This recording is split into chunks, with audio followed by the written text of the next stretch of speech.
Di sini gue akan bahas gimana caranya kalian itu bisa keluar dari kehidupan yang gelap. Karena gue pernah berada di posisi kalian. Gue pernah ada di posisi di mana nyokap gue itu sakit dan harus masuk rumah sakit ya kelas 3. Jadi itu yang ada 3 orang ya cuman ditutup pakai gorden dan itu di rumah sakit yang menurut gue sangat sangat sangat amat jelek ya. Jadi sebelahnya itu batu-batu udah kayak orang mau mati dan gue harus duduk di lantai di situ ngelihat nyokap gue di situ ya, dan kesulitan punya biaya untuk operasi. Gue cuma bisa ke depan, ya ke rumah sakit ke depan, terus gue ngerokok waktu itu, ya liatin angin gitu. Gue pikir gitu, gimana cara gue bisa keluar dari kehidupan seperti ini. Jadi gue pernah ada di posisi seperti itu. Gue pernah ada di posisi di mana bingung apa yang gue kerjain kok kayaknya nggak berhasil ya. Kenapa gue belum berhasil ngerjain apa yang gue kerjain. Di saat waktu itu kondisi kehidupan gue tuh udah harus nopang keluarga gue, tapi kok apa yang gue kerjain tuh belum berhasil. Gue pernah ada di posisi di mana kalau gue gagal usaha, ya itu gue kagak bisa makan. Ya, banyak kan anak-anak orang kaya yang enak kalau kalian bisa bikin bisnis ya kan. Kalau gagal tuh ada orang tua. Gue kalau gue gagal ya gue nggak makan, nyokap gue nggak makan juga. Jadi nggak ada tuh kata gagal tuh di kamus gue nggak ada. Kalian mungkin sekarang ngelihat kehidupan gue, oh lifestyle gue enak, kehidupan gue kalian sebut mewah dalam tanda kutip. Tapi nggak selalu seperti ini ya. Zaman dulu gue pacaran aja ya. Gue kalau ke mall itu gue cuma makan KFC itu kalau kalian tahu rice box itu namanya. Ya dulu tuh 10.000. Kalau sekarang gue nggak tahu inflasi udah berapa. Tapi dulu tuh 10.000. Gue harus milih antara gue mau makan rice box KFC atau nonton film yang 20.000. Jadi antara makan 10.000 apa nonton film 20.000 itu nggak ada pilihannya lagi. Gue nggak dari dulu ya. Gue kayak bisa kayak sekarang makan gak lihat harga, enggak ya. Gue dulu selalu sebelum ke restoran tuh bahkan gue harus cari tahu dulu harganya apa. Jadi gimana caranya gue pesen yang murah biar ceweknya bisa pesen yang apa lebih enak. Jadi gue pernah ada di posisi seperti itu dan itu rasanya sangat tidak enak. Jadi gue nggak ngomong di sini sebagai orang yang udah mulai posisi hidupnya dari posisi yang udah di atas. Karena kalau kayak begitu ya nggak ada saran yang gue bisa sampaikan ke kalian karena gue nggak pernah berada di posisi kalian ya. Gue pernah di posisi cuman makan Indomie setiap hari, ya sampai sekarang makanya gue suka makan Indomie, di kantor gue tadi barusan makan Indomie, karena dulu gue pernah ada fase yang gue bisa makan cuma Indomie doang. Nah buat kalian yang bener-bener mau keluar ya dari kehidupan yang gelap, dengerin video ini. Karena gue udah pernah di situ ya, I've been there and done that gitu. Dan gue bisa buktiin ya, dengan ketekunan ya, bisa sampai sekarang. Bisa mendapatkan kehidupan yang lebih layak. Rahasia dari game yang namanya hidup ini adalah gue sebut tuh showing up ya, atau lu datang gitu artinya. Setiap hari show up ya, misal lu punya pekerjaan apapun yang lu kerjain setiap hari show up. Lu jualan sate setiap hari show up, lu jualan cilok setiap hari show up. Lu jadi videographer kayak setiap hari show up ya. Selalu on time, selalu datang setiap hari. Jangan pernah absen satu hari pun ya dari apapun yang kalian kerjakan. Untuk mencapai kesuksesan itu dibutuhkan ya kegigihan dan juga yang gue bilang tadi showing up setiap hari. Gue itu selama 10 tahun ya, gue nggak pernah skip kerja satu hari pun. Mau gue sakit, mau gue DBD, mau gue tipes. Apapun yang pernah terjadi di hidup gue, itu gue tidak pernah skip kerja. Malam tahun baru 2024, gue kerja. Ya orang pada nonton kembang api, gue kerja. Kalian bisa tanya semua karyawan yang pernah kerja sama gue, itu biasa gue chat tuh dari jam berapa sampai jam berapa time frame-nya. Jam 4 pagi, jam setengah 3 pagi, jam 2 pagi, ya. Jam 9 udah gue telepon lagi. Jam 10 udah gue telepon. 24 jam, ya. Untuk otak ini mikirin kerja itu 24 jam, gue nggak pernah skip satu hari pun. Gue itu tidak punya hobi apapun, ya. Jadi yang hobi gue kalau katanya, hobinya apa? Apakah main basket, apakah main tenis, apakah main pedal, itu hobinya apa? Hobinya adalah kerja, ya teman-teman. Gue nggak pernah punya kesenangan lain selain berhasil di apa yang gue kerjakan. Hidup gue itu cuman kerja. Kalian mau ngomong ada work life balance? Nggak ada, ya gue nggak punya yang namanya work life balance. Kalau tanya kerjanya sampai jam berapa biasa, gue kerja itu biasa sampai jam 3 pagi ya, bangun gue jam 9 biasanya, 9 atau 10. Jadi gue bukan tipe orang yang, oh gue bangun paling pagi, nggak juga ya, gue bangun jam 9 jam 10, tapi gue kerja sampai jam 3 pagi, itu setiap hari. Tanpa bolong setiap hari, selama 10 tahun terakhir. Gue nggak pernah skip. Ini rahasianya, gue sebut ya. Kenapa showing up ini rahasianya? Karena gini, hidup itu kadang kasih kalian hoki. Contoh, lu kalau konten kreator, lu bikin konten setiap hari, sehari, 1 hari, 2 hari, 3 hari, 4 hari, 5 hari. Yang nonton nggak? Nol, nol, nol, nol, nol. Tapi mungkin kalian dapat hoki ada satu video lu yang tiba-tiba 1.000 yang nonton. Tapi kalau lu show up bikin setiap hari, hari pertama, hari kedua, hari ketiga, hari keempat, hari kelima, hari hokinya tuh pasti akan datang. Kalau selama 10 tahun ini lu show up setiap hari di apa yang lu kerjain, hari hokinya akan datang ke lu. Tapi kalau lu skip malas, satu hari lu lagi malas, itu lagi hari hoki lu tapi lu nggak kerja. Nah, makanya hidup lu sial terus. Hoki itu pasti datang kalau lu kerjanya setiap hari tanpa alasan. Ya. Kalau lu secara sadar ya, secara pikiran lu, secara sadar bahwa lu pengen show up setiap hari, lu pengen improve diri lu jadi lebih baik setiap hari, lu pengen jadi pribadi yang lebih baik setiap hari. Sukses tuh nggak mungkin nggak datang ke lu. Nah, kalian harus belajar untuk stop dengerin orang yang di bawah atau selevel dengan kalian. Lu di tempat gelap, stop dengerin orang di tempat yang gelap. Karena mereka kan cuman kasih skeptis ke otak lu. Contohnya lu bilang lu belajar di sini. Lu cerita ke teman-teman lu. Teman-teman lu akan bilang apa? Oh, dia anaknya orang kaya. Oh, dia mulainya nggak dari nol. Ya, dulu dia ada backup. Nggak ada orang kaya yang sukses sebelum umur 30 tahun kalau orang tuanya nggak kaya, ada dan banyak ya. Statistik tuh bilang miliuner ya 80% di dunia ini itu self made dan bahkan mulai dari minus bukan dari nol. Banyak yang mulai dari bahkan punya utang orang tuanya yang dibebanin ke dia, itu mulainya nggak dari nol. Dan nyatanya hampir semua konglomerat itu mulai dari nol, teman-teman. Kalian bisa pelajarin kok, kalian tracking aja semua grup-grup besar yang ada di Indonesia, grupnya Salim. Zaman dulu itu mulai dari nol gitu grupnya. Sinarmas juga mulai dari nol. Astra juga mulai dari nol. Semua grup-grup besar yang lu tahu di Indonesia itu semuanya mulai dari nol. Lu ketika nanti sudah jadi orang yang di atas ya udah bukan di kehidupan yang gelap, lu ngeliat orang-orang yang di bawah ini lu akan bingung kenapa mereka nggak coba. Dan orang-orang yang di bawah ini yang gue bilang makanya kalian jangan dengerin orang-orang di bawah ini akan cuma ngomong seperti ini. Oh, gue udah coba yang terbaik kok, gue udah coba yang terbaik, tapi mereka bohong. Gue nggak percaya ada orang yang coba yang terbaik di dunia ini terus nggak berhasil. Dia bilang, oke, gue bikin sesuatu nih, ya kan, gue mau jualan online atau gue mau ngapain lah ya, kalian pikirin itu. Gue udah coba yang terbaik kok, cuman gue nggak hoki aja kayak dia, gue nggak hoki aja kayak dia. Gue udah kerja keras dari pagi malam, bohong, ya. Lu barusan bohongin diri lu sendiri dan lu bohongin gue di sini. Kalau gue sekarang suruh ya kameramen 24 jam ngikutin hidup lu tuh akan kelihatan seperti pecundang. Ya nggak akan ada yang mau nonton film hidup lu tuh nggak ada yang mau nonton. Karena kenapa? Lu bilang oke, lu coba yang paling keras, lu coba jualan online, baru belajar sales, belajar marketing sedikit, ya kan? Baru apa? Bikin online shopnya di Instagram lu. Habis itu lu scroll rebahan, nonton TikTok. Lu nggak ke jalan, belum ke jalan tawarin orang di jalan. Nggak ada yang lu belum lakuin maksimal. Itu lu coba, oh gue udah lakuin yang terbaik, tapi gue nggak sukses-sukses. Itu lu bohong, lu nggak lakuin yang terbaik. Lu masih cuman sambil rebahan, scrolling. Itu yang menurut lu terbaik. Coba ngomong ke gue di sini lu udah lakuin yang terbaik ya. Makanya hidup lu masih di keadaan gelap seperti sekarang, masih jadi pecundang seperti sekarang. Gua taruh kameramen ngikutin hidup lu 24 jam kayak TV show. Lu akan lihat betapa memalukannya hidup lu. Lu puter itu ke orang tua lu pun dia nggak mau lihat anaknya sendiri. Anaknya cuma scrolling TikTok terus lihat cewek cantik sedikit dia coli gitu. Lu berani nggak tunjukin kehidupan lu ke orang tua lu sendiri tuh? Kalau gua kasih kameramen nih, gua yang bayarin kameramennya. 24 jam ikutin lu. Seberapa menyedihkan ya hidup lu? Kalau lu nggak mau begitu terus ya ada yang harus diubah dong dari kehidupannya ini. Lu ada di titik lu sekarang karena lu belum siap pengorbanannya, lu belum siap menderita kayak apa yang gua udah laluin gitu. Ini nggak proses 1-2 hari jadi seperti sekarang. Kalian cuma lihat enaknya doang, lu nggak lihat seberapa rasa sakit, seberapa penderitaan yang gue lewatin. Ya, gue bilang tadi gue tidur setiap hari jam 3 pagi, bangun jam 9 pagi. Setiap hari selama 10 tahun, ya. Hari Minggu gue kerja, hari Sabtu gue kerja. Kalian kelihatan gue jalan-jalan di luar negeri padahal gue meeting, gue kerja di sana. Semua yang lu pikir itu enak gitu kan? Enggak, gue kerja. Kalian mungkin lihat, oh dia lagi clubbing, enggak, lagi kerja itu lagi lihat outlet, ya. Kerja dan kerja. Hidup gue tuh cuman kerja. Kalau gue semales dan seenggak berguna kalian, gue kan ada di posisi kalian. Lu perhatiin nggak seberapa males bahkan orang-orang kayak kalian itu untuk belajar ya. Jadi orang-orang yang nonton ini, bahkan gue bilang tadi orang-orang di bawah yang lu punya teman-teman nih, lu kalau ceritain seberapa males mereka. Gue itu ya kalau ada di posisi kalian, gue akan sangat amat bersyukur. Kenapa? Karena di era teknologi seperti sekarang bisa ada triliuner seperti ini yang ngomong ke lu, yang mau ngasih tahu lu yang bener mana, yang salah mana, yang mau ngasih tahu lu pandangannya terhadap dunia itu seperti apa. Oh, cara uang bekerja begini, investasi begini, oh nabung tuh begini. Coba lu jadi zaman gua. Siapa coba triliuner yang mau ngajarin gua begitu? Untuk dapat apa yang kalian bisa dapetin sekarang ini yang kalian lagi lihat ini, gua akan lakuin apapun waktu itu. Gue mulai dari mentor yang cuma bangun 12 perumahan. Ya, gue ikutin dia, gue lihat, oh ini gimana caranya dijualinnya marketingnya. Sampai gue punya mentor-mentor yang lebih hebat lagi, pelan-pelan gitu.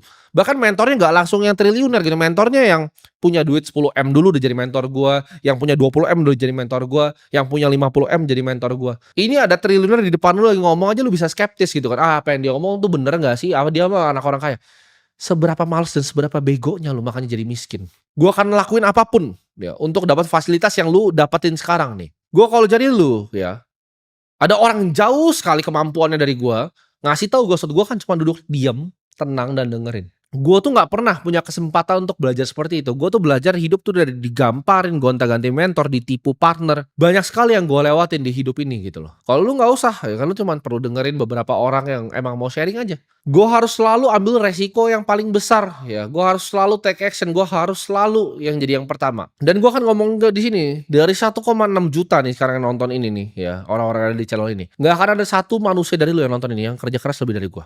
Nggak akan ada. Kalian tuh tipe kebanyakan di sini ya 99,9% di sini itu yang gua ngomong apa tuh nggak mau didengar. Nanti ketika 2030 datang ya gua bilang dunia ini akan berubah, gua nggak akan merasa kasihan sama kalian karena gua udah bilang, coba dong," gitu. Terus kalian yang di bawah kayak, "Enggak gua udah coba yang terbaik, gua udah coba yang terbaik." Tapi nyatanya bohong gitu, kalian nggak coba apa-apa. Gue suruh, belajarin dong industrinya, belajar ya industri kripto, belajar ya industri AI, belajar ya renewable energy itu apa aja, gitu. Karena fossil fuel ke depannya akan berubah. Nggak mau denger, ya kan, masih scrolling aja TikTok nonton yang lain. Gue bahkan outline di banyak video gue. Contoh ya, lu buka video ini tanggal berapa, lu buka cari video 2 bulan lalu. Di situ gue bilang ke kalian, oh ini alokasi portofolio sebagai investasi kalian begini ya. Ini ada project blockchain namanya Sui. Ya begini teknologinya, ini udah go financial modeling, kalian tinggal ikutin. Sekarang gue tanya, uang kalian udah 3 kali lipat belum dari sekarang? Oh belum, ya tadinya punya uang 10 juta, sekarang dipakai jajan sisa 2 juta. Kalian bisa bayangin gak sih? Gimana lu mau keluar gitu dari tempat tempat jelek hidup lu itu loh itu. Semua fasilitas udah gue kasih gratis di sini. Lu cuman perlu buka kuota dengan handphone lu itu yang busuk itu. Borong Bitcoin 20 episode lu dengerin gak dari episode pertama? Sekarang baru 2025 baru mau belajar Bitcoin. Bego itu namanya. Ketinggalan. Kita ngomongin dari 18.600. Bitcoin 290 juta per koin, tapi lu bilangnya apa? Oh kemahalan, ini aset scam, bener nggak? Sekarang 1,5 miliar. Uang lu 290 juta, kalau lu dengerin omongan gua itu jadi 1,5 miliar, lu bisa beli rumah sekarang. Tapi nyatanya apa? Masih ngontrak kan? Coba lu pikir. 2 tahun gua di YouTube ini ngapain gitu ngasih tahu kalian. Kalau nggak didengerin. Masih skeptis ini. Oh ini dia mau cari duit dari kita. Enggak, gua ada 52 outlet di Indonesia ngasilin cash flow. Gua nggak butuh duit dari AdSense YouTube ini. Gua buat ganti aki, bayar bensin itu lebih mahal daripada apa yang gua dapat di sini gitu. Ini biasa gua donasi gitu. Uang di sini. Hidup itu akan selalu ngasih apa yang lu paling fokusin dan lu pikirin. Kalau lu fokus, oke, gue mau jadi orang yang sukses, gue mau jadi orang yang kaya. Dia hidup itu akan kasih itu kalau lu bener-bener sungguh-sungguh. Oke, gue mau jadi orang yang bahagia. Hidup itu akan kasih itu ke lu. Tapi kalau lu langsung mikir, hidup tuh susah. Gue itu sih paling depresi gitu kan. Gue depresi karena ini, karena itu, karena hidup susah. Semua hidup orang juga susah. Gue juga susah hidupnya. Karyawan gue juga sih susah. Lu kalau jadi si paling depresi ya lu akan ngerasa depresi beneran karena lu fokus pikiran lu ke situ. Hidup gue paling sial, paling menyedihkan akan jadi sial dan akan menjadi menyedihkan hidup lu. Mungkin di zaman orang tua kalian jadi karyawan biasa itu bisa gitu kan, jadi karyawan biasa, naik jadi manajer, ya kan? Sebelum manajer supervisor dulu terus habis itu dia jadi manajer. Dia udah manajer, dia bisa beli rumah satu, ya kan, rumah sederhana dengan mobil 2, bisa punya motor satu untuk anaknya. Itu di zaman orang tua lu. Lu sekarang ikutin cara yang sama, jadi karyawan, ya, jadi budak. Akhirnya apa? Rumah nggak akan pernah bisa beli, mobil nggak akan pernah bisa beli, motor pun akhirnya nyicil. Karena sistemnya udah dirancang seperti itu. Zaman orang tua lu memang bisa. Jadi orang biasa-biasa aja tuh hidupnya masih bisa bahagia. Tapi lu kalau sekarang jadi orang biasa-biasa aja, gua kan bilang kayak tadi, rumah lu nggak punya, mobil nggak akan pernah punya, motor nanti akan nyicil, ya kan? Ketika lu punya pacar dapat yang seadanya, ketika lu nikah, lu diselingkuhin sama cowok yang lain, selesai. Itu gambaran masa depan hidup lu. Dan lu pikir deh, kalau apa yang lu lakuin selama ini cuma bawa ke diri lu yang sekarang. Kalau lu lanjutin terus, itu bakal bawa ke diri lu yang mana? Bakal bawa diri lu yang tadi nih, pecundang tadi. Entar umur 40 cuma ngerokok di depan kontrakan lu itu, jongkok gitu depan. Nggak tahu tuh masih main Mobile Legends atau nggak lu sambil ngerokok itu depan, jongkok gitu. Ya itu masa depan ya, silakan. Entar lu bingung gitu kan. Lu ngerasa, "Oh kenapa ya cewek-cewek itu jahat? Kok saya diselingkuhin ya?" Karena lu nggak bisa kasih dia makan. Hidupnya nggak enak sama lu gitu. Lu jangan nyalain hidup kenapa cewek begini gitu. Terus lu afirmasi diri lu dengan kata-kata orang, "Oh kalau pacaran itu bagusnya split bill." Enggak. Lu miskin dan nggak punya duit. Nggak ada satupun gue tahu laki-laki kompeten tuh yang minta split bill karena terlalu murah juga untuk kita. Kayak makan gitu 5 juta tuh apa artinya gitu, nggak ada artinya. Itu uang dibikin begini nih. Jadi kalian tuh kalau masih jadi pecundang jangan dengerin pecundang yang lain. Akan banyak cowok-cowok pecundang justifikasi, "Oh nggak apa-apa pacaran split bill." Tujuan lu pacaran kan lu mau menikah. Lu kalau bayarin makanannya kagak bisa gimana kalau mau nikah? Makan murah kok. Nikah mahal loh, banyak ada rumah, tanggungan, anak sekolah, lain-lain. Jadi orang biasa-biasa aja di zaman sekarang itu sama seperti jadi budak di zaman dulu ya. Lu jadi orang biasa nih sekarang nih, karyawan biasa sekarang, itu persis kayak budak di Mesir zaman dulu, nggak ada bedanya, malah enakan hidup budak di Mesir waktu itu. Jadi lu kalau bukan jadi tipe orang yang tiap kali bangun pagi lu mikir, "Gimana caranya gue improve hidup gua? Gimana caranya gue jadi 1% lebih baik hari ini? Gimana caranya gue improve semua skill set gua? Gimana caranya gue belajar industri yang terdepan dan terbaru?" Lu jangan harap ada orang yang mau kasihanin lu, kalau lu aja nggak kasihan sama diri lu sendiri. Kalau lu nggak mikirin itu setiap pagi, setiap malam sebelum tidur, 1 detik sebelum lu tidur, lu pikir, "Gimana cara gue jadi sukses?" 1 detik setelah bangun, hari ini gue mau ngapain, apa yang gue mau kerjakan hari ini. Ya, 1 detik sebelum tidur, 1 detik sebelum bangun, itu yang lo pikirin. Gue juga di usaha gue gitu. 1 detik sebelum gue tidur, gue pikir gimana cara gue improve usaha gue. 1 detik setelah bangun, gimana cara gue improve usaha gue. Jangan harap gitu dengerin orang yang bilang, oh ada kebijakan ini yang bisa bantu lu, faktor eksternal mulu yang diomongin, ini kenapa ini nggak begini, kenapa dunia sistemnya nggak begini. Itu isinya cuma orang-orang tolol. Cuma ada sedikit orang-orang yang take accountability, gue ngomongnya, take action akan dirinya sendiri. Dan kalau emang dia mau rubah, ayo dia rubah gitu loh. Tapi dia nggak nyalain sekitarnya gitu. Oh karena gue tinggal di sini, karena gue di lingkungan yang seperti ini, gue dari kampung, gue dari desa. Kayak partner gue itu kan dari Blitar gitu. Lu mau alasan apa lagi gitu. Kalau lu nggak kompeten sebagai seorang manusia, lu emang manusia yang gagal aja. Dan faktanya di dunia ini seperti itu. Hidup ini kayak main game kok. Ini single player. Ya, lu karakter diri lu sendiri. Lu jangan harap dengan ini kayak di gedung-gedung di sini ya. Kantor gue di gedung ini tuh hutan rimba teman-teman ya. Semuanya saling makan dan makan gitu. Ada buaya, ada ular, lu ada kancil kecil sama ada tikus kayak lu. Tikus itu gimana kalau di hutan liar? Tikus itu ngumpet, ya nggak? Banyak yang buru, lu di rantai makanan paling bawah. Tikus itu kalau ada binatang yang besar sedikit dia lari, wah cari cari tempat sembunyi kayak lu, kayak tikus. Kalau beruang, ada binatang apa deh deketin beruang, dia akan santai. Kalau dia udah kesel dia cabik aja mukanya gitu kan. Ya jadi beruang gitu, lu jangan jadi tikus yang cuman ngumpet gitu kan. Di pohon-pohon, di bawah tanah gitu. Lu itu main karakter cuma ada satu loh di dunia ini. You only got one spin di dunia ini. Kayak gue sekarang, gue umur 24 ya. Udah seperempat hidup gue. Apalagi lu yang udah setengah-setengah sisa hidup udah 40-50 yang nonton ini. Cuman sekali lo muter, masa lo mau jadi pecundang nih sekali muter ini gitu. Tapi ada yang bilang, tapi kan ntar fokusnya di akhir aja bang, bukan di kehidupan. Boleh, terserah gitu. Tapi gue rasa gue hidupnya di dunia ini sekarang nih. Gue hidupnya sekarang di dunia nih. Orang tua gue perlu makannya sekarang nih. Gue butuh bikin anaknya di dunia yang ini nih nanti gitu. Jadi kalau lu nggak peduli sama hidup lu sendiri, jangan harap ada orang yang peduli sama hidup lu. Coba, ayo kita ngaca di sini. Coba kalian komen, siapa yang dulu ketawain pas zaman kopi 80.000? Tahun 2023 itu gue bikin kan, kopi 80.000. Siapa berapa banyak yang ketawa sih? Coba kalian komen di bawah. Ngaca ayo, 2 tahun hidup lu udah ngapain dan 2 tahun hidup gue udah ngapain? Malu nggak lo sama diri lu sendiri? Orang yang dulu lu ketawain 2 tahun lalu, dalam 2 tahun itu mungkin bikin duit itu 7 generasi lu hidup ya. Dikali 1.000 orang kayak lu itu belum nyampe lu bikinnya. 7 generasi ke bawah tuh dalam 2 tahun. Tapi waktu itu lu skeptis kan, lu kayak ini orang ngomongin apa sih, ini orang sok pintar. Itu otak miskin lu. Itu mindset orang yang di bawah.